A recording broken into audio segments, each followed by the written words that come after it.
دنیا میں ہر شخص چاہتا ہے کہ مجھے جنت مل جائے۔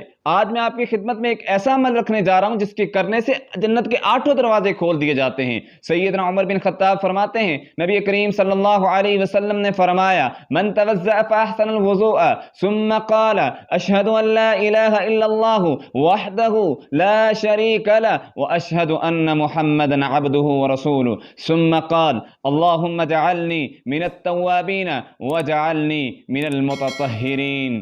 جو شخص وضو کرنے کے بعد اچھی طرح وضو کرتا ہے اور وضو کرنے کے بعد یہ دعا پڑھ لیتا ہے، نبی کریم صلی اللہ علیہ وسلم نے ایسے شخص کے لیے جنت کی خوشخبری سنائی ہے۔ فرمایا جنت کے 8 دروازے اس خوش نصیب انسان کے لیے کھول دیے جاتے ہیں۔ اگر ہم چاہتے ہیں کہ ہمارے لیے جنت کے دروازے کھول دیے جائیں تو اس چھوٹے سے عمل کو ضرور اپنائیے۔